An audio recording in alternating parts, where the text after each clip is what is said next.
முருகப்பெருமான் குடிகொண்டிருக்கிற ஆலயங்களுள் எத்தனையோ கோவில்கள் காணப்பட்டாலுமே அவற்றுள் நாம் சிறப்பித்து சொல்லப்படக்கூடியது அறுபடை வீடுகள்.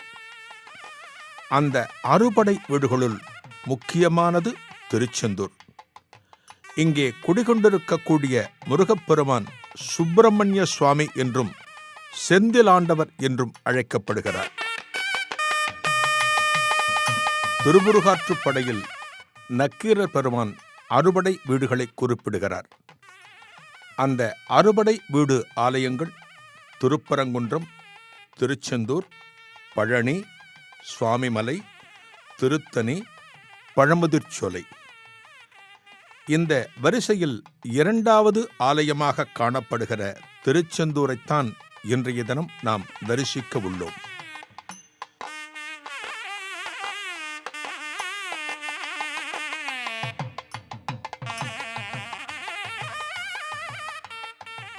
திருவண்ணாமலை என்று சொன்னால் கார்த்திகை மகாதீபம் நினைவுக்கு வரும். அதுபோல திருச்செந்தூர் என்று சொன்னால் சூரசம்ஹாரம்தான் நம் அனைவரது நினைவுக்கும் வரும்.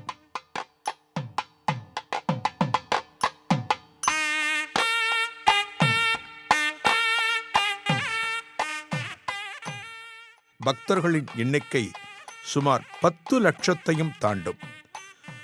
6 நாட்கள் விரதம் இருந்து கந்தசஷ்டி காலத்தில் அந்த முருகப்பெருமானை தரிசிக்க வேண்டும் என்பதற்காக இந்த திருச்செந்தூரிலேயே கிடைத்த இடத்திலே தங்குவார்கள் பக்த கோடிகள்.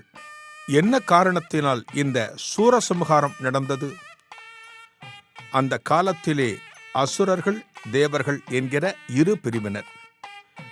இந்த அசுரர்கள் எப்போதுமே தேவர்களுக்கும் மற்றவர்களுக்கும் தொந்தரவுகளை கொடுத்து கொண்டே இருப்பார்கள். அப்படிப்பட்ட ஒரு அசுரன்தான் சூரபதுமன் என்கிற சூரபத்மன். இந்த சூரபத்மன் தங்களுக்கு கொடுத்து வருகிற தொல்லைகளை தாங்க முடியாமல் தேவர்கள் சிவபெருமானிடம் சென்று கோரிக்கை வைக்கிறார்கள். ஒரு குழந்தையை யாரேனும் பக்கத்து வீட்டில் அடித்துவிட்டால், கண்டித்துவிட்டால் தாயிடம் முறையிடுவது இல்லையா? அதுபோல இந்த தேவர்கள் சிவபெருமானிடம் வந்து முறையிடுகிறார்கள். சிவபெருமான் உடனே தனது நெற்றிக் கண்ணில் இருந்து 6 பொறிகளை உருவாக்குகிறார். அந்த 6 பொறிகளும் ஒன்று சேர்ந்து ஆறுமுகனாக அவதாரம் எடுத்தது. அந்த ஆறுமுகனை கார்த்திகை பெண்கள் வளர்த்தார்கள். பார்வதி தேவியின் பாதச் சிலம்பிலிருந்து 9 மணிகள் நவசக்தியாக தோன்றி நவவீரர்களாக மாறினார்களாம். இந்த ஆறுமுகனும் அந்த நவசக்தி வீரர்களும் சேர்ந்துதான் லட்சக்கணக்கான படைகளோடு சென்று சூரபத்மனையும் அவனது கூட்டத்தையும் சம்ஹாரம் செய்தார்களாம். சூரபத்மனை அழிக்க வேண்டியும் முருகப்பெருமானின் தரிசனம் வேண்டியும் வியாழ பகவான் இந்த திருச்செந்தூர் திருத்தலத்தில் தவம் இருந்தாராம். சூரசம்ஹாரம் முடிந்தவுடனே, அசுர கூட்டங்கள் முற்றிலுமாக ஒழிக்கப்பட்டவுடனே முருகப்பெருமானுக்கு நன்றி செலுத்தும் விதமாக வியாழ பகவான் ஸ்தாபித்த கோவில்தான் இது என்று சொல்லப்படுகிறது. சூரபத்மனை கொன்ற பாவம் தீர சிவ வழிபாடு முருகப்பெருமானுக்கு அவசியமானது. அந்த முருகப்பெருமான் இந்த திருத்தலம் வந்து சிவபெருமானை வழிபட்டான். எந்த ஒரு காலத்திலும் நாம் எவரையேனும் அழிக்க நேர்ந்தால் அதற்கு உண்டான பரிகாரத்தை தேவர்களும் முனிவர்களும் செய்வது வழக்கம். அந்த வகையில் இந்த ஆலயத்திலே சிவ வழிபாடு நடத்தியிருக்கிறான் முருகப்பெருமான்.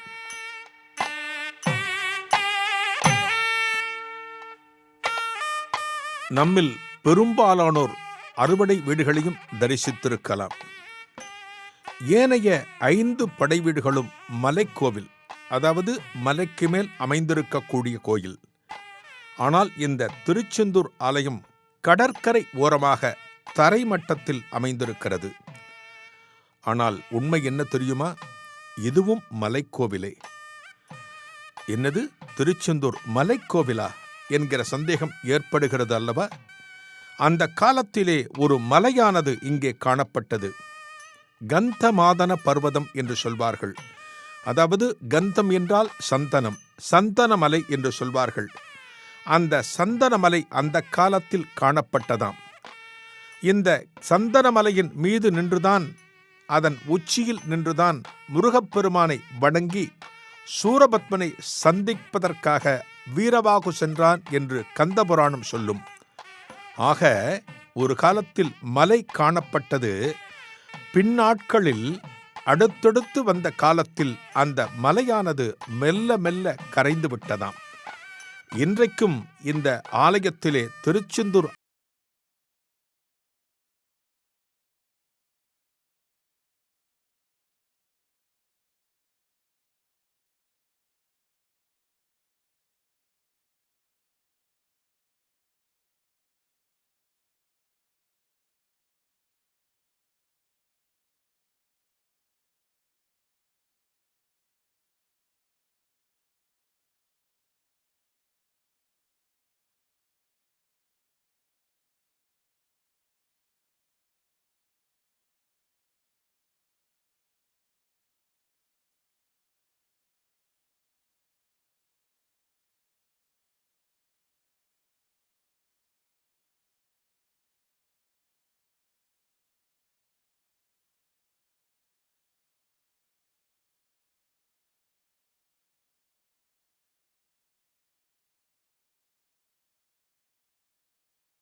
காய்கறிகள் இப்படி எதுவாக இருந்தாலும் கொண்டு வந்து தருகிறார்கள். இப்படி செய்வதன் மூலம் தங்கள் விளைச்சல் மேலும் மேலும் பெருகி அந்த சண்முகர் பார்த்து கொள்வார் என்கிற நம்பிக்கை இந்த விவசாயிகளுக்கு உண்டு.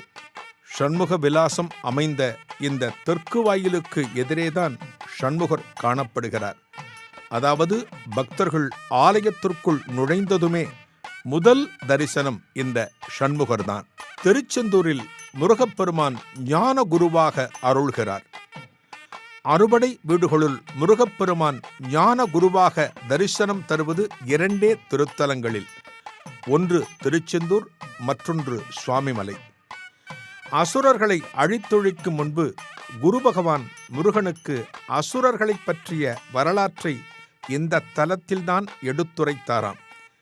எனவே இந்த தலம் குரு ஸ்தலமாக கொள்ளப்படுகிறது.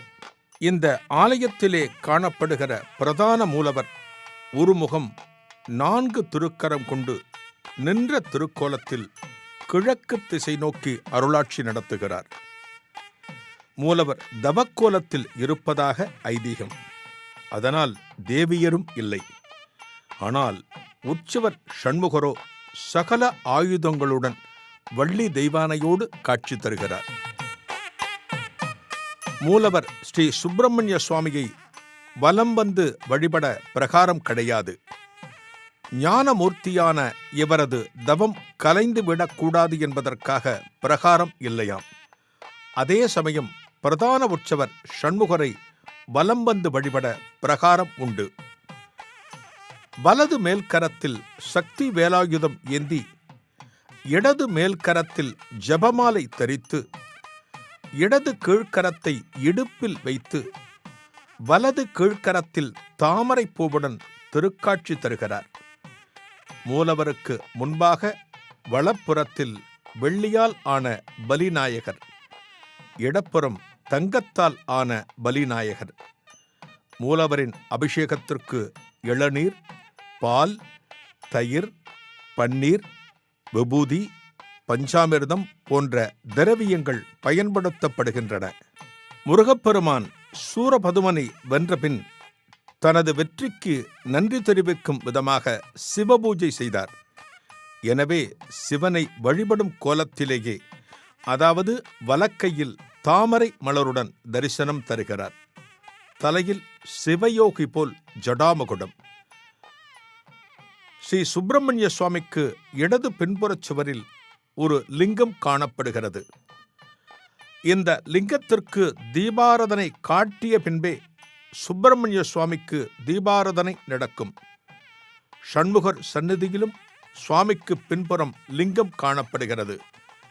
இவ்விரு லிங்கங்களும் இருளில் உள்ளதால் தீபாராதனை காட்டும்போது தென்படுகிற ஒளியில் மட்டுமே பக்தர்களால் தரிசிக்க முடியும்.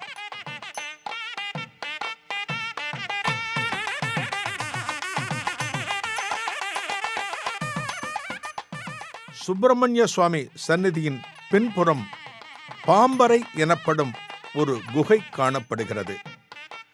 அந்த குகையில் 5 லிங்கங்கள் உள்ளன. இவை பஞ்சலிங்கங்கள் எனப்படுகின்றன.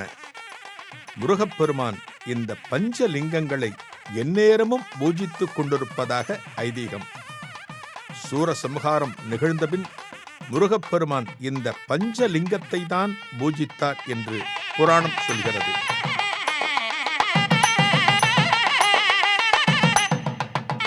மூலவர் சுப்பிரமணிய சுவாமிக்கு வைரக்கிரீடம், சண்முகருக்கு வைரவேல் மற்றும் தங்கத்தாலான அரிய பொருட்கள் இருந்து வருகின்றன. இறைவனுக்கு அமுது படைக்கும் போது தற்செயலாக கீழே தவறி விழும் ஒரு சில சாதத் துளிகளை எடுப்பதற்கு தங்கத்தினால் ஆன ஊசியும் இந்த ஆலயத்தில் உண்டு. மூலவருக்கான நிவேதனத்தில் காரம் புளி சேர்ப்பதில்லை. சண்முகருக்கான நிவேதனத்தில் காரம் புளி உண்டு. உதய மார்த்தாண்ட பூஜையில் தோசை, சிறுபருப்பு கஞ்சி ஆகியவையும், இரவு நேர பூஜையில் பால், சுக்கு வெந்நீர் ஆகியவையும் நிவேதனம் செய்யப்படுகின்றன.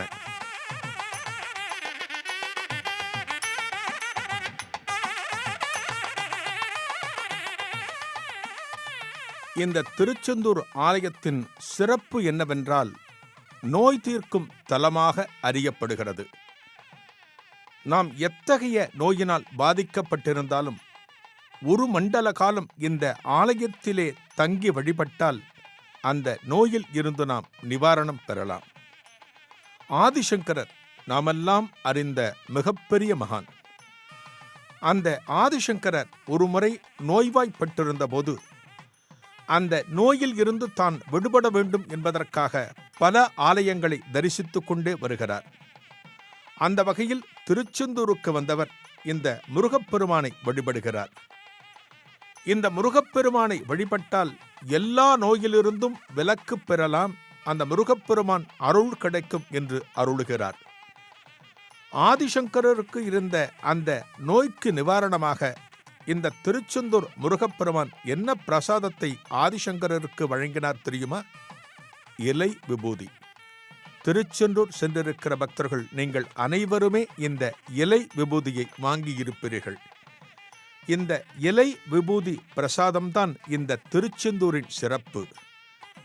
மற்ற ஆலயங்களில் நம் கையில் வழங்கப்படுகிற அந்த விபூதி இந்த ஆலயத்தில் இலையில் வைத்து வழங்கப்படுகிறது. என்ன இலை அப்படிப்பட்ட சிறப்பு கொண்ட இலை தோன்றுகிறது அல்லவா? பன்னீர் மரங்களின் இலைகள் இவை. இலை என்று சொன்னாலே அந்த இலையில் நரம்புகளை நாம் பார்க்க முடியும். இந்த பன்னீர் இலைக்கு 12 நரம்புகள் உண்டு, அதாவது 12 நரம்புகள் உண்டு. சூரசம்ஹார போர் முடித்த பின்னால் முருகப்பெருமான் படை வீரர்கள் அனைவருக்கும் தன் கைகளால் விபூதி பிரசாதம் வழங்கினானாம். முருகப்பெருமான் 6 முகன், அவனுக்கு 12 திருக்கரங்கள். 12 திருக்கரங்களாலும் விபூதிகளை அள்ளி வழங்கினானாம். திருச்செந்தூர் திருத்தலத்திலே பன்னீர் மரங்களாக காணப்படுகிறவர்கள் தேவர்கள். சூரசம்ஹாரம் காண வந்த தேவர்கள் இந்த திருத்தலத்திலேயே நிலை கொள்ள வேண்டும் என்பதற்காகவும் முருகப்பெருமானை தரிசனம் செய்து கொண்டே இருக்க வேண்டும் என்பதற்காகவும் பன்னீர் மரங்களாக இங்கே அமைந்து விட்டார்கள். இந்த பன்னீர் இலைக்கு 12 நரம்புகள் என்று சொன்னேன் அல்லவா? முருகப்பெருமான் திருக்கரங்களால் விபூதி வழங்கப்படுவது போல் நமக்கு கிடைக்க வேண்டும் என்பதற்காக அந்த 12 நரம்புகள் கொண்ட இலையில்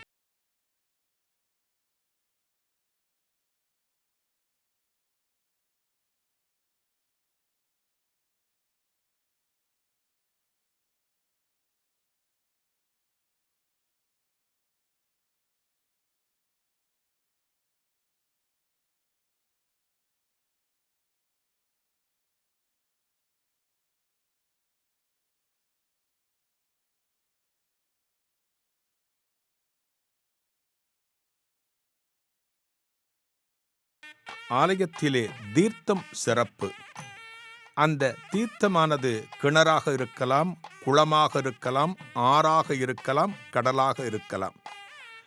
இந்த திருச்செந்தூர் ஆலயத்திற்கு 24 தீர்த்தங்கள் சிறப்பாக சொல்லப்படுகிறது. அந்த 24 தீர்த்தங்களுள் மிக முக்கியமானது நாழிக்கிணறு. நினைவுக்கு வருகிறதல்லவா, திருச்செந்தூர் நீங்கள் சென்றபோது இந்த நாழிக்கிணற்றில் நீராடி இருப்பீர்கள். இந்த நாழிக்கிணறு என்பது சுமார் 24 அடி ஆழம் கொண்டது. ஒரே ஒரு சதுர அடி பரப்பளவில் ஒரு சிறு தொட்டி காணப்படும். அதில் இருந்து எடுக்கப்படுகிற நீர்தான் புனிதமான நீராக நம்மை புனிதமாக்குகிறது. கடற்கரை ஓரத்தில் காணப்பட்டாலுமே இந்த நாழிக்கிணற்றின் நீருக்கு மட்டும் ஒரு தனிச்சுவை, அதாவது உப்புச்சுவையை எந்த காலத்திலும் நாம் உணர முடியாது. அப்பேற்பட்ட சிறப்பு கொண்டது நாழிக்கிணறு தீர்த்தம். இன்னொரு சிறப்பான தீர்த்தம் வதனாரம்பம் என்று சொல்லப்படுவது.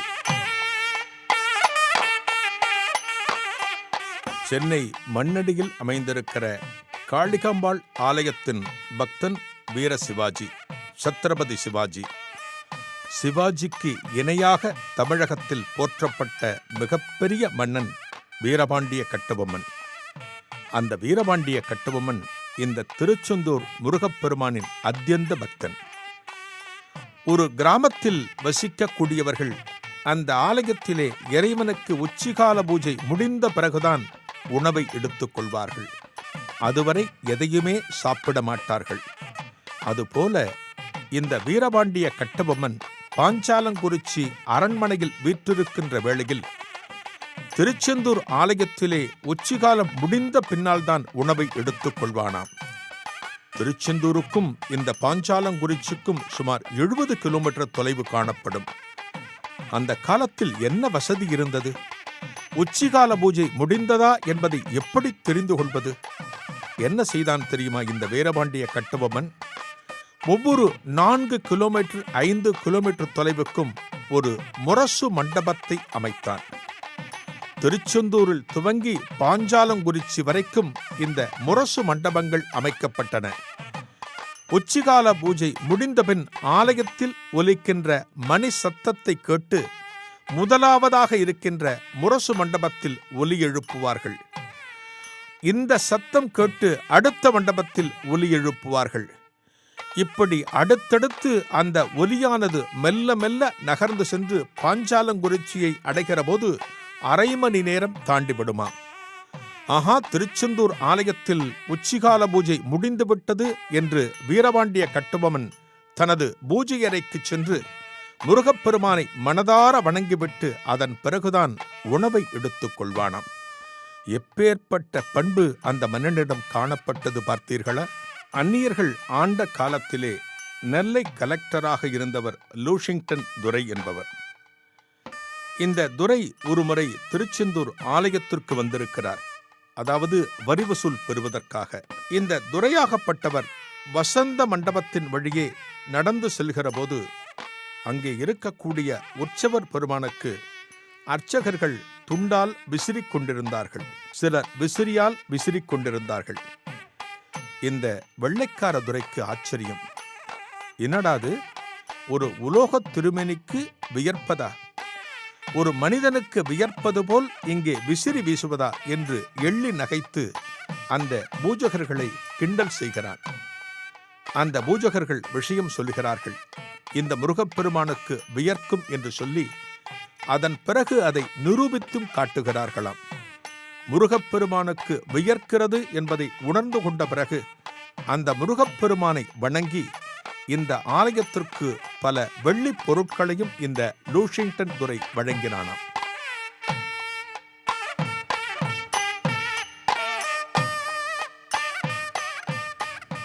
திருச்செந்தூர் செந்திலாண்டவன் ஆலயத்தில் கந்தசஷ்டி பிரதான விழா என்று சொன்னாலுமே அந்த 6 நாள் திருவிழாவுக்காக ஆலயத்திலே 12 நாட்கள் பெருவிழா நடக்கிறது. கந்தசஷ்டியை தவிர பங்குனி உத்திரம், திருக்கார்த்திகை தீபம், வைகாசி விசாகம் உள்ளிட்ட பல திருவிழாக்கள் வெகு சிறப்பாக கொண்டாடப்படுகின்றன. தினமும் ஆலயத்திலே 9 கால பூஜை. பூஜைகளின் போது நிவேதனம் என்பது முக்கியம். இறைவனுக்கு சமர்ப்பிக்கப்படும் நிவேதனங்கள் எப்போதுமே வித்தியாசமாகத்தான் இருக்கும். இந்த ஆலயத்திலே முருகப்பெருமானுக்கு நெய் சாதம், சிறுபருப்பு பொங்கல், தோசை, அப்பம், அதிரசம், தேன்குழல் என விதம் விதமான நிவேதனங்கள் சமர்ப்பிக்கப்படுகின்றன. இந்த ஆலயத்திலே வருகின்ற பக்தர்கள் எண்ணற்ற பிரார்த்தனைகளை முன்வைத்து முருகப்பெருமானை வணங்குகிறார்கள். கந்தசஷ்டி விரதம் என்பது திருமண தடையை அகற்றக்கூடியது, புத்திரப்பேற்றை வழங்கக்கூடியது.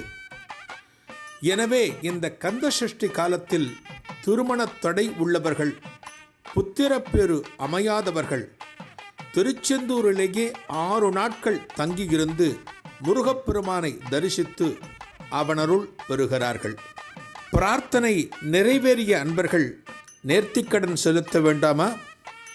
அந்த முருகப்பெருமானுக்கு அபிஷேகம் செய்து வைத்து வஸ்திரங்கள் வாங்கி தந்து ஆனந்தப்படுகிறார்கள். பேச முடியாத அன்பர்கள் தங்களுக்கு பேச்சு அமைவதற்கு இந்த ஆலயத்திலே சில காலம் தங்கி வழிபட்டால் சிறப்பு என்று சொல்லப்படுகிறது. அதுவும் 1 மண்டல காலத்தை சொல்கிறார்கள், அதாவது 48 நாட்கள்.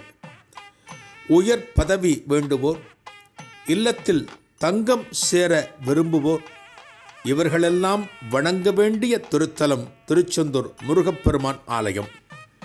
என்ன காரணம்? இந்த ஆலயத்தை குரு பகவான் ஸ்தாபித்தார் என்று ஏற்கனவே பார்த்தோம். எனவே வியாழ பகவான் என்று சொல்லப்படுகிற பிரகஸ்பதிக்கு உண்டான ஆலயம் இது. அதாவது குரு பகவான் பரிகாரத்தலம். நாமெல்லாம் எதை எதிர்பார்த்து கொண்டிருக்கிறோம்? குரு பகவானின் பார்வை நம்மேல் விழ வேண்டும் என்று பார்த்து கொண்டிருக்கிறோம். அந்த குரு பகவானின் பரிபூர்ணமான அருள் பெற்றால் அஷ்ட ஐஸ்வர்யங்களும் நமது வாழ்க்கையில் மேலோங்கும். அந்த வகையில் குருவின் அருள் பெற இந்த திருச்செந்தூர் சுப்பிரமணிய கடவுள் நமக்கு அனைத்து வளங்களையும் வழங்குகிறார். ஒரு பிரார்த்தனையை முன்வைத்து நாம் இந்த ஆலயத்திற்கு சென்றால் எப்படி வழிபட வேண்டும்? அனைவருக்கும் தோன்றுகிற சந்தேகம் அல்லவா? முதலில் சமுத்திரத்தில் நீராட வேண்டும். அதன் பிறகு நாழிக்கிணற்றில் நீராட வேண்டும். அதன் பின் ஆலயத்தினுள் சென்று முருகப்பெருமானுக்கு அர்ச்சனை செய்து வழிபட்டால் முருகப்பெருமான் அருளும் குருவருளும் சேர்ந்தே கிடைக்குமா? வியாழ பகவானால் ஸ்தாபிக்கப்பட்ட கோயில் இது. தோஷம் அகல்வதற்காக தந்தையை தனையன் பூஜித்த கோயில் இது. விஸ்வாமித்திர மகரிஷிக்கு உடல் பிணி குணமானதும் இங்கேதான். மகான் ஆதிசங்கரருக்கு ஏற்பட்ட உடல் உபாதை அகன்றதும் இங்கேதான். உடல் பிணியோடு உள்ள பிணிகளையும் அகற்ற வல்லவையே ஆலயங்கள். எந்தவித செலவும் இல்லாமல் உடலுக்கும் உள்ளத்துக்கும் மருத்துவம் பார்க்க மாமருத்துவரான செந்திலாண்டவர் செந்தூரில் பல்லாயிரக்கணக்கான ஆண்டுகளாக குடிகொண்டுள்ளார். மனித குலத்தை காக்க வந்த அந்த வள்ளலை, மயில் வாகனனை மனம் கோண வைக்கலாமா? காலங்கள் மாறலாம், நாமும் மாறலாம். கடவுள் சந்நிதியில் இந்த மாற்றத்தை புகுத்தலாமா? எத்தனை மாற்றங்கள் பிரபஞ்சத்தில் வந்தாலும் மாறாமல், மாறுதலுக்கு உட்படாமல் ஆலயங்களை காப்பது ஆன்றோர்கள் கடமை. இந்த தலைமுறையின் உரிமையும் கூட. செந்திலாண்டவனை சிரம் பணிந்து வணங்குவோம். பேரின்பப் பெருவாழ்வு பெறுவோம்.